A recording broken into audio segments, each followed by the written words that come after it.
বরিশাল জেলার বাকেরগঞ্জ উপজেলা স্বাস্থ্য কমপ্লেক্সে ২০১৯ সালে নতুন ভবন নির্মাণ করা হয়েছে, কিন্তু প্রয়োজনীয় জনবল না পাওয়ায় শুরু করা যাচ্ছে না ৫০ শয্যার কার্যক্রম। এতে ১৪টি ইউনিয়ন ও একটি পৌরসভার প্রায় ৫ লাখ মানুষ প্রয়োজনীয় চিকিৎসা সেবা থেকে বঞ্চিত হচ্ছে। অথচ স্বাস্থ্য কমপ্লেক্সটি ৬ বছর আগে ৩০ থেকে ৫০ শয্যায় উন্নীত করা হলেও এখনও জনবল অনুমোদন হয়নি। আমাদের এই বাকেরগঞ্জ বরিশাল জেলার মধ্যে সর্ববৃহত্তম একটি উপজেলা। আমাদের এই উপজেলার ১৪টি ইউনিয়ন, এখানে প্রায় ৫ লক্ষ মানুষ বসবাস করে। মূলত এই ৫ লক্ষ মানুষের যে স্বাস্থ্য সেবা, সেই স্বাস্থ্য সেবা দেওয়ার জন্য উপজেলায় একটি সরকারি হাসপাতাল, উপজেলা স্বাস্থ্য কমপ্লেক্স, সেখানে ৩০ শয্যা যে স্বাস্থ্য কমপ্লেক্সটি রয়েছে, সেখানে আমরা এই উপজেলার দূর দূরান্ত থেকে রোগীরা প্রতিদিন আসি। সেখানে যে পরিমাণে জনবল রয়েছে, যে পরিমাণ ডাক্তার রয়েছে, তাদের রোগীদের চিকিৎসা দিতে তারা হিমশিম খাচ্ছে। মূলত আমরা চিকিৎসা সেবা থেকে বঞ্চিত হচ্ছি। সেটা যথেষ্ট পরিমাণ ডাক্তার না থাকাতে গ্রাম থেকে অনেক রোগী আসে, তারা ঠিক মতো চিকিৎসা পায় না। অনেক সময় লাইনে দাঁড়ায় থাকতে হয়, অনেক সময় ডাক্তারের রুমে গিয়ে দাঁড়ায় থাকতে হয়। ডাক্তার না থাকার কারণে অনেক লোক দূর দূরান্ত থেকে এসে আবার ফেরত যেতে হয়। ৫০ বেডের যে হসপিটালটি, এটি ৬ বছর ধরে চালু হয়েছে, কিন্তু এখানে পর্যাপ্ত পরিমাণে ডাক্তার না থাকা আমরা ঠিকমতো চিকিৎসা নিতে পারছি না।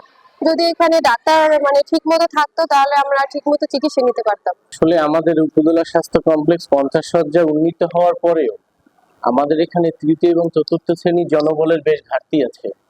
যদি সেটা রিকভার হয়, তাহলে আসলে জনগণকে ভালো চিকিৎসা সেবা দেয়া আমাদের পক্ষে সম্ভব। ৩০ শয্যার হাসপাতালটিতে প্রতিদিন রোগী ভর্তি থাকে গড়ে ৭০ থেকে ১০০ জন, আর বহির্বিভাগ থেকে চিকিৎসা নেয় গড়ে ৪০০ রোগী। বর্তমানে ৩০ শয্যা হাসপাতালের চিকিৎসা ব্যবস্থা চলতে থাকায় শয্যার অভাবে অতিরিক্ত ভর্তি হওয়া রোগীদের ঠাঁই হয় ওয়ার্ডের মেঝোতে। বর্তমানে এখানে কর্মরত কর্মচারী সহ ৫৯ শূন্যপদ রয়েছে। তাই উপজেলায় চিকিৎসা ব্যবস্থা নিয়ন্ত্রণ রাখতে ৫০ শয্যার হাসপাতালটি চালু করে জনবল সংকট নিরসন জরুরি হয়ে পড়েছে। উপজেলা স্বাস্থ্য কমপ্লেক্সটি নতুন ভবন নির্মাণের ৬ বছর পার হলেও ৫০ শয্যার কার্যক্রম পরিচালনার জন্য প্রয়োজনীয় জনবল ও ওষুধপত্র বরাদ্দ মেলেনি। তাই এখন উপজেলার প্রায় ৫ লক্ষ মানুষ চিকিৎসা সেবা থেকে বঞ্চিত হচ্ছে। উপজেলা স্বাস্থ্য কমপ্লেক্স বাকেরগঞ্জ এই মুহূর্তে আমাদের ৫০ শয্যার প্রশাসনিক অনুমোদন রয়েছে। ২০১৮ সালেই অলরেডি ৫০ শয্যার যে এক্সটেনশন বিল্ডিং, সেটির কাজ সম্পূর্ণ হয়, কিন্তু সম্পূর্ণ হওয়া সত্ত্বেও আমাদের আসলে এখনো পর্যন্ত আমরা ৩১ শয্যার জনবল নিয়ে চলছি। অর্থাৎ ৫০ শয্যার প্রশাসনিক অনুমোদন থাকা সত্ত্বেও আমরা ৩১ শয্যার জনবল নিয়ে এত বড় হাসপাতালে কার্যক্রম পরিচালনা করছি। বাকেরগঞ্জ ১৪টি ইউনিয়নের একটি উপজেলা, যেখানে জনসংখ্যা প্রায় ৫ লক্ষাধিক, এবং আমাদের রোগীর লোডও অনেক বেশি। দেখা যাচ্ছে ইনডোরে আমাদের প্রায় ৬০ জন ৬৫ জন রোগীও ভর্তি থাকতেছে।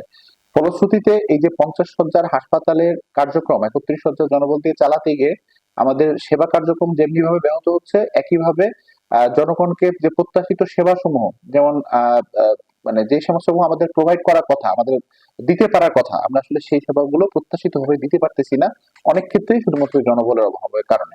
তো সেক্ষেত্রে সরাসরি সরকার এক্ষেত্রে যথাযথ ব্যবস্থা নেওয়ার চেষ্টা করছে। আশা করি অচিরেই ৫০ শয্যার জনবল, যেটি আমরা অনুমোদনের জন্য অলরেডি আমাদের কাগজপত্রগুলো পাঠিয়েছি যথাযথ মন্ত্রণালয়, আমাদের স্বাস্থ্য ও পরিবার কল্যাণ মন্ত্রণালয় থেকে, এই জনবলের চাহিদাটা অনুমোদন হয়ে আসলে পরে ৫০ শয্যার পদায়ন এখানে সম্পূর্ণ হবে, এবং ৫০ শয্যার পদায়ন যদি সম্পূর্ণ হয়, যেই সেবাগুলো আমরা দিতে চাচ্ছি, অর্থাৎ কাঙ্ক্ষিত সেবা যাতে জনগণের দোরগোড়ায় আমরা পৌঁছাতে পারি, সেই ব্যবস্থাটা আমরা আশা করি অদূর ভবিষ্যতে নিশ্চিত করতে পারবো।